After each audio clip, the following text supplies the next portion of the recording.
रउआ सभे के प्रणाम करत बानी। हमनी के संविधान पढ़त बानी। आई ए पढ़े लिखे वाला आरबीसी क्लास में स्वागत बा। आज हमनी के जानम भारतीय राज्य व्यवस्था के अंतर्गत मिले वाला अधिकार, मूल अधिकार के बारे में। मूल मतलब जड़। जौन अधिकार हुआ एकदम ई जरूरीये बा, समझ ली त ई यही से एकरा के मूल कहल गयल बा। मूल मतलब एकदम जड़ टाइप होखला, जैसे कि मान ली कि जड़ के बिना कोनो अस्तित्व नहीं के, वही तरह रउअर संविधान में जौनी बा उ जड़े बा। रउअर अधिकार रउअर संविधान में देवल बा, ओकरा के कोनो सरकार खत्म नहीं कर सकत। ओकर ला संविधान के जौन संरक्षक बा सर्वोच्च न्यायालय के, बड़का न्यायालय के बनावल गईल बा। तो वही से जौन सवाल पिछला साल आइल बा बहुत सारा परीक्षा में, ओकरा रुआ स्क्रीन पर देखत बानी। कौन कौन सा सवाल पिछला साल आइल बा ओमे देखी। प्रेस के आज़ादी के पूछले बा रुआ से कि कवना में बा, तो उ रुआ 19 के 1 में बा। वैसे ही और सब भी सवाल बा जौन रुआ लोगन देख ली। इ पढ़ाइला के बाद इ सब सवाल रुआ लोगन से ना छूटी। यही में देखी जौन राष्ट्रगान गावे के बात बा, उहो कोनो केहू बाध्य नहीं कल जा सकत। काहे कि उ हमनी के धर्म के अबाध रूप से आचरण प्रचार करे, वाक्य स्वतंत्रता मतलब बोले के स्वतंत्रता जौन बार वो अधिकार में आवला कि रुआ का बोलम, केहू से का रुआ अगर चाहत तनी को गाना गाओ चाहे राष्ट्रगान गाओ तो ओकरा ला रुआ ओकरा के मजबूर नहीं कर सकत, ओकरा के रुआ आग्रह कर सकतानी। ठीक बा। आई फिर धीरे धीरे देखल जाओ मूल अधिकार के बारे में। सबसे पहले मूल अधिकार इंग्लैंडे में देवल गयल लग, अंग्रेजे लोग के मिलल लग। ओकरा बाद हमनियों के मिलल बा मूल अधिकार, तई हमनी के अमेरिका के संविधान से लेवल गयल बा। पहले हमनी के देख लेले बानी सब भाग 1 भाग 2 संविधान में टोटल 22 भाग बा, जौना में से भाग 1 भाग 2 देख लेले बानी जा। अनुसूची 12 गो होखला, ओकरो बारे में थोड़ा जानले बानी सा। धीरे धीरे और ओकरा के आगे देखल जाई। उसके बाद आइए भाग 3 में हम लोग देखते हैं अनुच्छेद 12 से 35 तक है मौलिक अधिकार की व्यवस्था की गई है। मौलिक अधिकार को मैंने बता ही दिया मूल अधिकार क्यों कहा गया है, क्योंकि ये मूल है संविधान में। इससे व्यक्ति का चौमुखी विकास है और इसका संरक्षक संविधान खुद है। यह भाग 3 में है। सबसे पहले आता है अनुच्छेद 12 में राज्य की परिभाषा दी गई है। राज्य का मतलब संसद यानी केंद्र हो गया, या फिर केंद्र शासित प्रदेश हो, या फिर राज्य शासित जो भी राज्य सरकार है, राज्य की परिभाषा में वो भी आते हैं।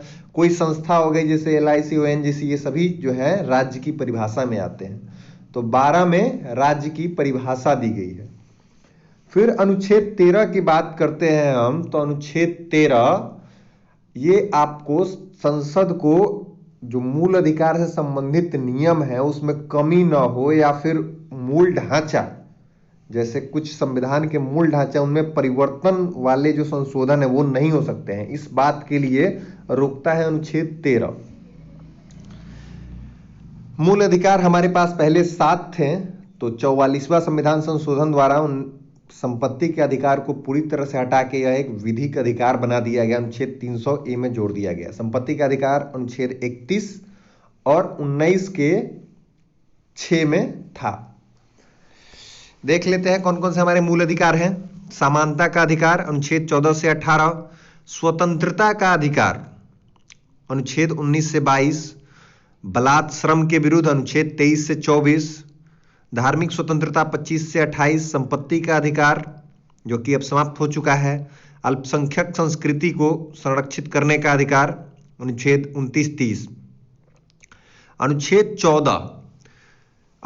14 में लिखा गया है विधि के समक्ष समानता। विधि यानी कानून, कानून के मतलब जो सामने है वो सब बराबर है। ये नागरिक और विदेशी दोनों को उपलब्ध है। इस हिसाब से कानून कहता है कि आप हो या फिर मतलब भारत के राष्ट्रपति हो, दोनों आदमी कानून के बराबर हैं, एक ही समान है। इसमें कुछ अपवाद भी दिया गया है। संसदों को जो विशेष अधिकार दिया जाता है, जैसे कि संसद सदस्य अगर कुछ भी सदन के अंदर बोलते हैं तो उसके ऊपर कोई कार्यवाही नहीं होती है, या राष्ट्रपति, राज्यपाल इन्हें कार्यकाल के दौरान कोई भी अगर मुकदमा चलता भी है तो उनको पहले से सूचना दी जाती है। ये सारी चीजें उन लोगों को उपलब्ध है। अनुच्छेद 14 में ही, समानता के अधिकार में ही कुछ अपवाद हैं। 15 में कहा गया है केवल धर्म, मूल, वंश, जाति, जन्म स्थान के आधार पर विभेद नहीं किया जाएगा। जैसे कोई मान लीजिए किसी विशेष धर्म का है या फिर कोई किसी विशेष राज्य का है, उस आधार पे हम लोग विभेद नहीं करेंगे। हालांकि इसके अपवाद में ही इसमें कहीं भी जो ये आर्थिक आधार पे जो आरक्षण दिया गया है, इसमें नहीं लिखा हुआ है कहीं भी कि आर्थिक जो है, आर्थिक आधार की परिभाषा नहीं दी गई है। इसी के तहत 15 के तहत ही कुछ अपवाद में ओबीसी, एससी, ईडब्ल्यूएस को आरक्षण दिया गया है। शैक्षणिक संस्थान में प्रवेश के लिए भी छूट दी गई है, जो कि फिर केस चला था इंदिरा साहनी केस 1992 में, तो इसे 50% तक आरक्षण रखने की बात की गई थी, ठीक है। लेकिन उसको 103वां संशोधन द्वारा 10% जब ईडब्ल्यू से आरक्षण दिया गया तो वो इससे पार कर गया, लेकिन फिर भी सर्वोच्च न्यायालय उसे वैध ठहरा दिया है। अनुच्छेद 16 में अवसर की समानता, यानी कि वही केवल धर्म, मूल, वंश, जाति, जन्म स्थान के आधार पर कोई भी विभेद नहीं होगा, अवसर की समानता रहेगी। इसके अपवाद में भी आरक्षण की व्यवस्था की गई है कि जो निचले तबके के लोग हैं, जिनका विकास नहीं हुआ है, या फिर जो महिलाएं हैं जो पिछड़ी हुई हैं, या फिर जो जातियां, विशेष वर्ग के लोग जो समाज से छूट गए हैं या पीछे रह गए हैं, उनके लिए आरक्षण की व्यवस्था दी गई है। 15 के 6 में भी था, 16 के 6 में भी है। इसी के तहत 10% ईडब्ल्यूएस, इकोनॉमिक वीकर सेक्शन, यानी कि गरीब, जो भी गरीब तबके के लोग हैं, उनको भी आरक्षण की व्यवस्था की गई है। अनुच्छेद 17 अस्पृश्यता का अंत किया गया है, यानी छुआछूत, जो हमारे समाज में एक बुराई की तरह है, उसको हटाने के लिए ही अनुच्छेद 17 का प्रावधान किया गया है, जिससे छुआछूत का अंत हो। अनुच्छेद 18 में उपाधियों का अंत किया गया है। जैसे पहले अंग्रेज लोग क्या करते थे कि किसी को राय बहादुर, किसी को राजा, ये सब उपाधियां दी जाती थी, जिससे उपाधियों से इससे लगता है जैसे कि राज्य में कोई विशेष आदमी है। अगर किसी आदमी को उपाधि दे दिया जाए कि राजा साहब, तो वो अपने आप को एक विशेष आदमी समझने लगता है। तो सरकार को लगा कि कहीं भी आप जैसे उसका नाम बोला जाता है तो उसका एक विशेष प्रभाव ना पड़े, उस प्रभाव से बचने के लिए, या फिर उसको कोई ऐसा नाम या फिर जो है उपाधि ना दिया जाए जो अन्य व्यक्तियों से, जैसे समाज में सब नागरिक हैं तो उससे अलग ना लगे, इसलिए उसके उपाधियों का अंत किया गया है। इसी के तहत सेना में जो उपाधियां दी जाती हैं उनको छोड़कर, अपवाद में सेना द्वारा प्रदत्त उपाधियां, इसी के तहत ये जो पुरस्कार लेते हैं सेना में लोग, दिया जाता है, इसी के तहत दिया जाता है।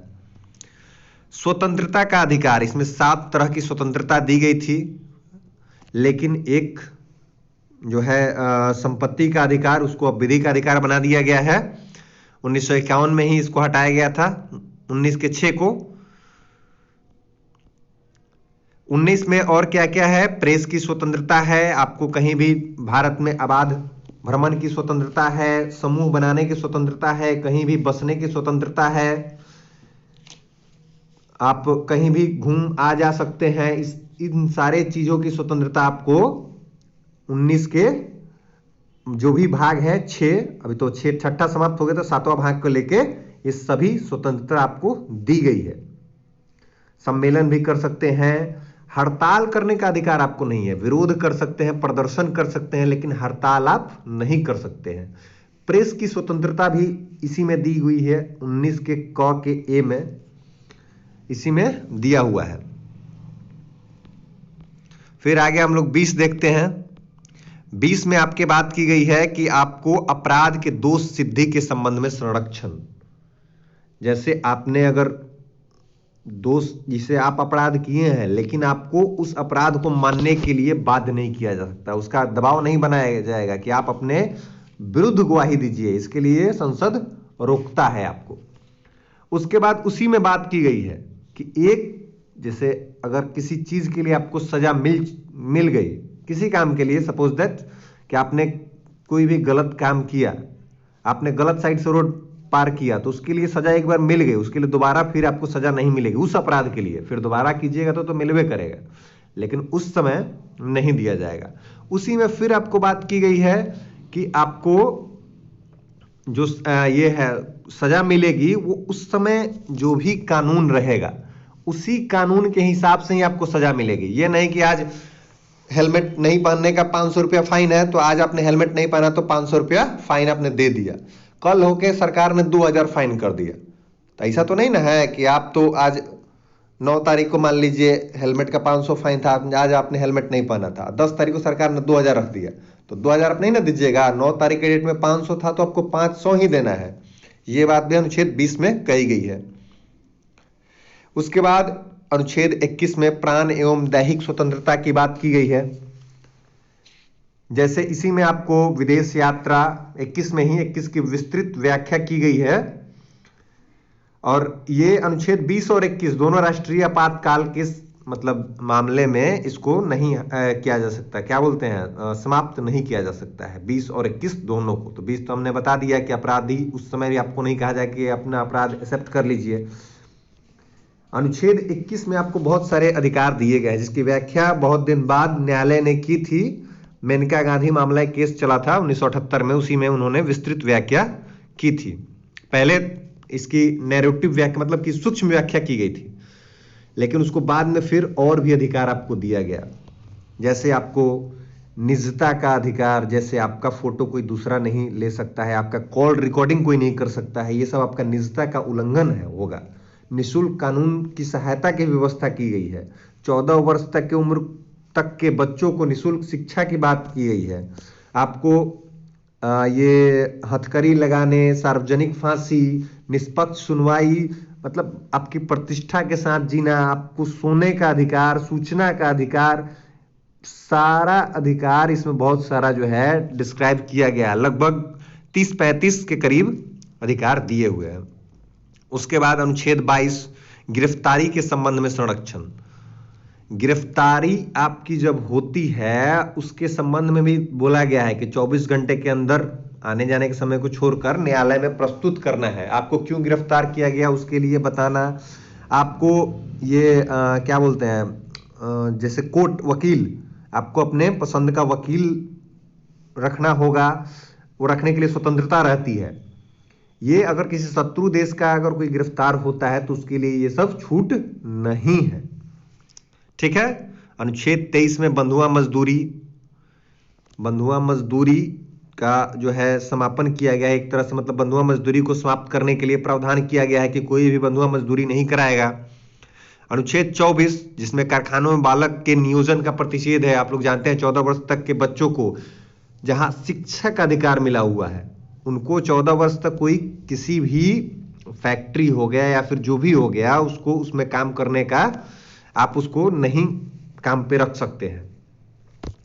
उसके बाद अनुच्छेद 25 धार्मिक स्वतंत्रता का अधिकार।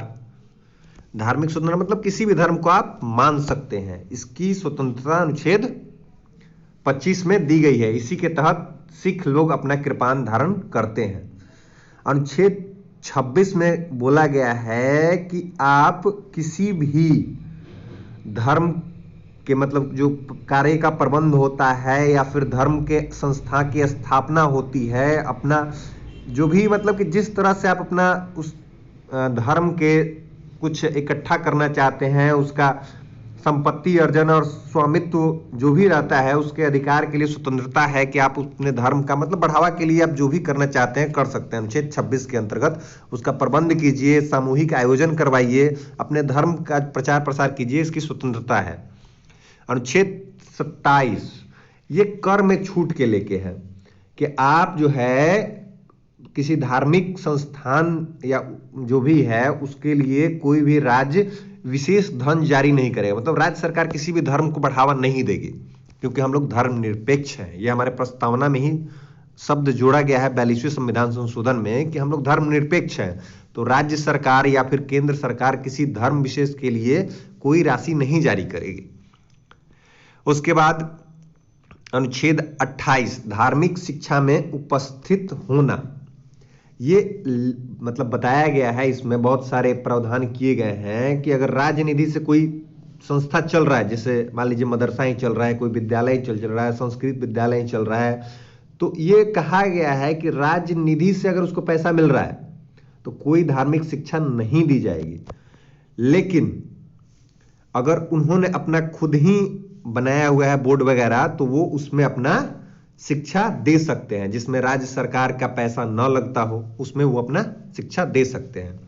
फिर अनुच्छेद 29 में बात की गई है अल्पसंख्यक की। भारत में ये जो अल्पसंख्यक है वो भाषाई आधार पे ही लगभग है। अल्पसंख्यक कैसे परिभाषित नहीं किया है, संविधान में अल्पसंख्यक शब्द परिभाषित नहीं है। तो अल्पसंख्यक के हितों के संरक्षण के लिए बात की गई है कि वो अपने भाषाई आधार पे, और जैसे भी मतलब 6 समुदाय को अल्पसंख्यक माना गया है, कहीं कहीं लिखा हुआ है जिसमें 6 समुदाय को अल्पसंख्यक माना गया है, जिसमें सिख, बौद्ध, जैन, ईसाई, ये सभी आते हैं, उन्हीं को संरक्षण दिया गया है। ठीक है।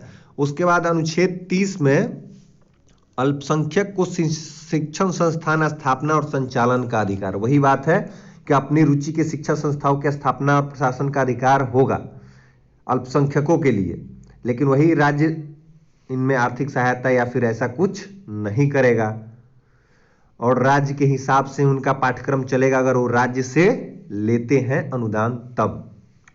ठीक है। फिर आगे अनुच्छेद 31, ये तो आपको पहले ही बता चुके हैं कि इसमें संपत्ति का अधिकार था, जो 44वें संविधान संशोधन द्वारा 1978 में हटा दिया गया इसको, और अनुच्छेद 300 क में लाया गया। फिर इसी में 31 का ग जोड़ा गया, यानी कि जैसे देखिए किसी के पास धन का संकेंद्रण, मतलब कि किसी एक के पास धन न हो, जैसे मान लीजिए आज बड़े बड़े उद्योगपति हैं तो उनके धन का संकेंद्रण कोई भी करता है तो उसके लिए नियम बनाया गया है। जैसे पहले जमींदारी प्रथा का उन्मूलन किया गया।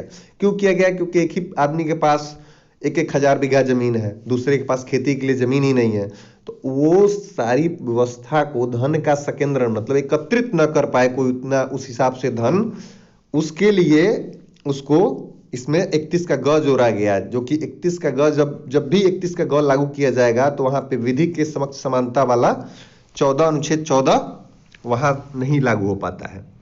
लिखा भी गया है, सर्वोच्च न्यायालय ने 1973 में कहा था केशवानंद भारती केस में, जहां 31 का ग आता है वहां अनुच्छेद 14 समाप्त हो जाता है। अनुच्छेद 32, जिसे BR अम्बेडकर ने संविधान की हृदय और आत्मा कहा था, इसमें 5 प्रकार के रीट जारी करने का अधिकार होता है।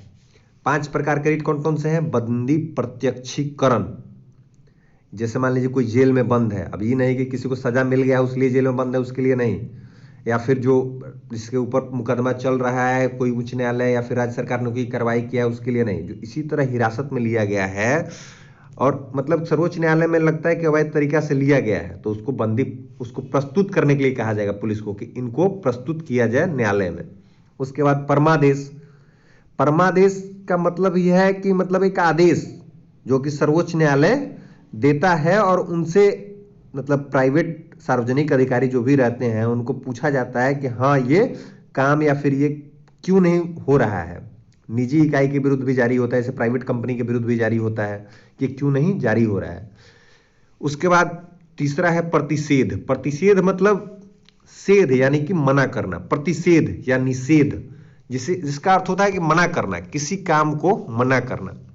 तो ये सर्वोच्च न्यायालय अपने अधीनस्थ न्यायालय को मना करता है कि आपके क्षेत्र का ये मुकदमा नहीं है, या फिर ये जो भी मतलब कोई भी क्राइम होता है तो वो अगर किसी न्यायालय के क्षेत्र अधिकार से बाहर है या फिर ऐसा कोई फैसला देता है न्यायालय जो उसके क्षेत्र अधिकार से बाहर है, तो उसके लिए सर्वोच्च न्यायालय प्रतिषेध जारी करता है। उसी तरह उत्प्रेषण, इसके उल्टा, अगर कोई मुकदमा पेंडिंग है तो वो उन्हें स्थानांतरण करने के लिए, जैसे मुकदमा एक न्यायालय में मान लीजिए 500 पेंडिंग है, दूसरे में 2 है, तो बोलेगा कि आप यहां से ट्रांसफर कर दीजिए, या तो वो सीधे उसके पास जाएगा और उसके बाद वो दूसरे न्यायालय में जाएगा, इसके लिए प्रावधान किया गया है।